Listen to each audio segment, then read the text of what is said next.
Well, good morning, Columbia United Church of Christ. It is 10:30 and it's time for our daily Chancel Chat. And right now we are looking at the book of Exodus, and we are on Exodus chapter 3. And it reads, Moses was keeping the flock of his brother-in-law Jethro, the priest of Midian. He led his flock beyond the wilderness and came to Horeb, the mountain of God. There the angel of the Lord appeared to him in a flame of fire out of a bush. He looked, and the bush was blazing, yet it was not consumed. Then Moses said, I must turn aside and look at this great sight and see why the bush is not burned up. When the Lord saw that he had turned to see, God called him out of the bush, Moses, Moses! And he said, Here I am. Then he said, Come no closer. Remove the sandals from your feet, for the place on which you are standing is holy ground. God said further, I am the God of your father, the God of Abraham, the God of Isaac, and the God of Jacob. And Moses hid his face, for he was afraid to look at God. Then the Lord said, I have observed the misery of my people who are in Egypt. I have heard their cry on account of their taskmasters. Indeed, I know their sufferings, and I have come down to deliver them from the Egyptians, and to bring them up out of the land to a good and broad land, a land flowing with milk and honey. The cry of the Israelites has now come to me, and I have seen how the Egyptians oppress them. So come, I will send you to Pharaoh to bring my people, the Israelites, out of Egypt. But Moses said to God, Who am I that I should go to Pharaoh and bring the Israelites out of Egypt? God said, I will be with you, and this shall be the sign for you that it is I who sent you. When you have brought the people out of Egypt, you shall worship God on this mountain. But Moses said to God, If I come to the Israelites and say to them, The God of your ancestors has sent me to you, and they ask me, What is his name? What shall I say to them? God said to Moses, I am who I am. He said further, Thus you shall say to the Israelites, I am has sent you. God also said to Moses, Thus you shall say to the Israelites, The Lord, the God of your ancestors, the God of Abraham, the God of Isaac, and the God of Jacob, has sent me to you. This is my name forever, and this is my title for all generations. Go and assemble the elders of Israel and say to them, The Lord, the God of your ancestors, the God of Abraham, the God of Isaac, and the God of Jacob has appeared to me, saying, I have given heed to you and to what you have done in Egypt. I declare that I will bring you up out of the misery of Egypt to the land of the Canaanites, the Hittites, the Amorites, the Perizzites, the Hivites, and the Jebusites, a land flowing with milk and honey. They will listen to your voice. And you and the elders of Israel shall go to the king of Egypt and say to them, The Lord, the God of the Hebrews, has met with us. Let us now go a 3 days' journey into the wilderness, so that we may sacrifice to the Lord our God. I know, however, that the king of Egypt will not let you go unless compelled by a mighty hand. So I will stretch out my hand and strike Egypt with all my wonders that I will perform in it. After that, he will let you go. I will bring this people into such favor with the Egyptians that when you go, you will not go empty-handed. Each woman shall ask her neighbor and any woman living in the neighbor's house for jewelry of silver and gold and clothing, and you shall put them on your sons and your daughters, and so you shall plunder the Egyptians. So as we continue our journey through the book of Exodus, we come today to Moses encountering God in the desert.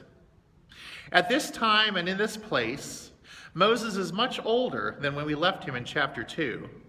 The story arc of Moses' life thus far has seen him as an infant afloat on the ark of salvation on the very sea that claimed the lives of his contemporaries, rescued by 5 women who defied the law. And we saw him as a young man so indignant about the oppression of his people that he killed an overseer who was abusing the Israelites. We saw him, Moses, on the run from the law, taking refuge in a foreign land, working for a relative of his and taking that relative's daughter as his wife. So Moses is now a husband and a father, a shepherd working for his father-in-law Jethro. He has come a long way since his upbringing in the palace. The classical education he experienced there wasted on the duties of a shepherd. But in the wilderness, as he tended his sheep, he encounters one of God's messengers, an angel, appearing in the flames of a burning bush that was not consumed. Moses curiously approaches the burning bush to see what to make of it, and it is there that God spoke to him. The place where God spoke to Moses was called Horeb, which is Hebrew for wasteland. Moses' encounter with God takes place far from the religious center of his community. There's no temple nearby, no altar, no candles, no sound system, no bells, no beautiful video screens, nothing that would signify this as a holy place.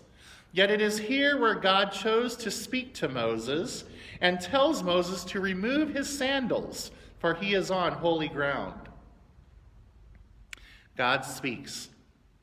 Can you imagine how Moses must have felt when God spoke? A mixture of awe, fear, incredulity, skepticism, a wide range of emotions must have been experienced by Moses in this time and in this place.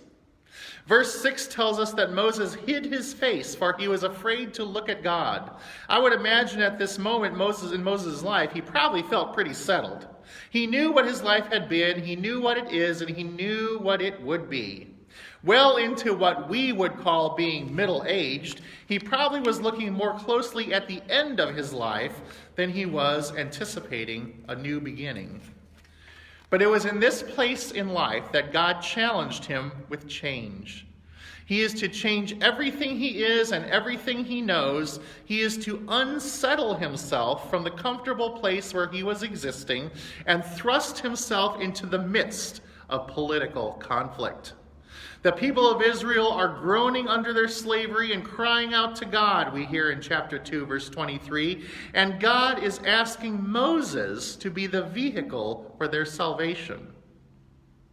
God tells us to our middle-aged Moses, saying, I have observed the misery of my people in Egypt. I have heard their cry on account of their taskmasters. God plans to deliver them, to bring them salvation, but God does not do that on God's own.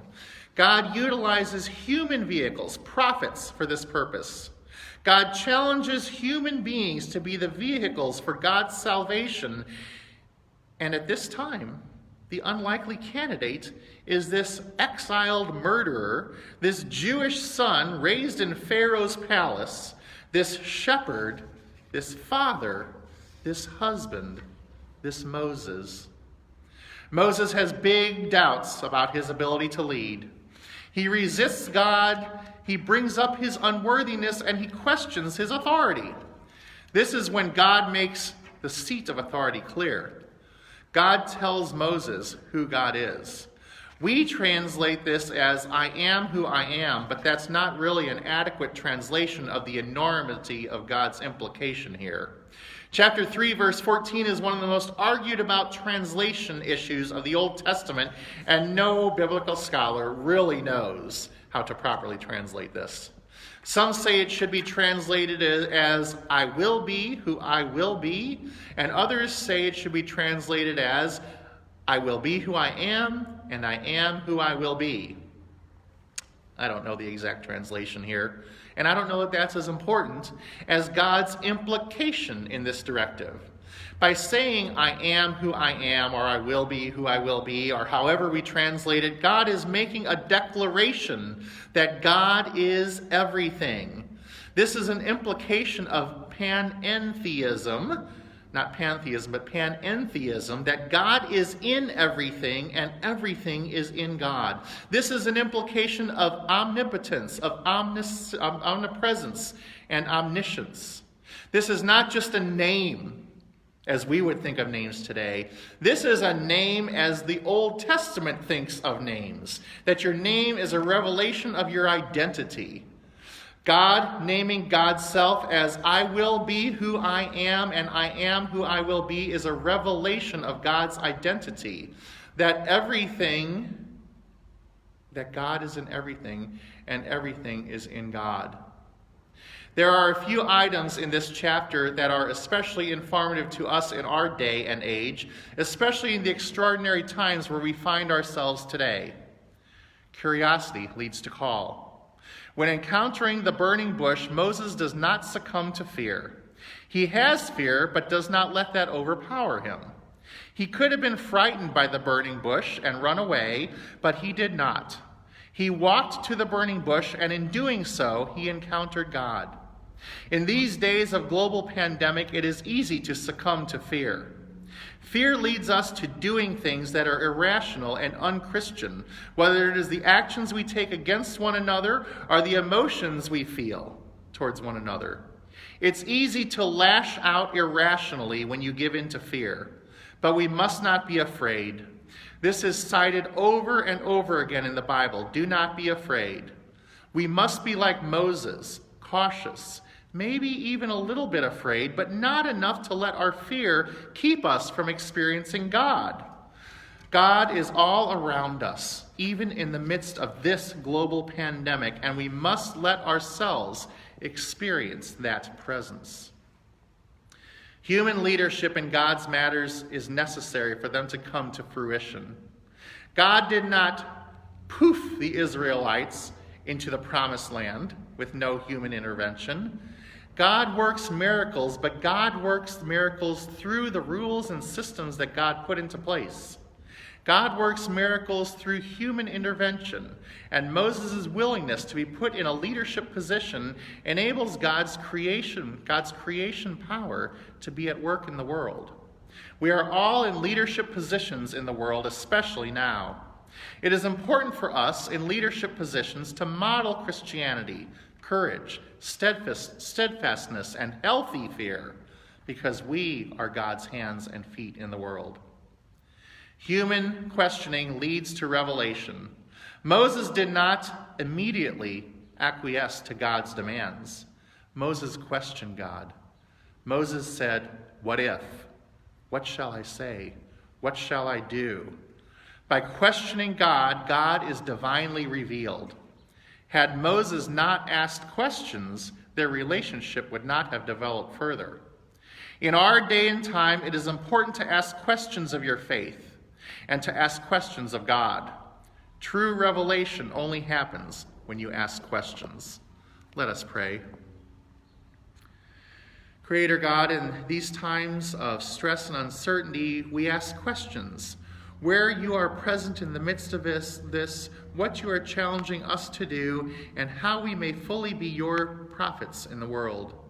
Help us, dear God, to seek you out always, to curiously wonder where you are in the midst of this, and to discern your presence. And help us to always be your children working in the world. Amen. So just a reminder that today at noon, Columbia United Church of Christ, we're going to be doing a book study on the book Transforming. This is probably backwards on your screen, but whatever. Transforming. That will be at noon today, and a Zoom email went out last night, and it'll go out again in just a few minutes with instructions on how to tune into that Zoom book study. So we'll see you in a little bit, or we'll see you tomorrow for Chancel Chat. May God be with you.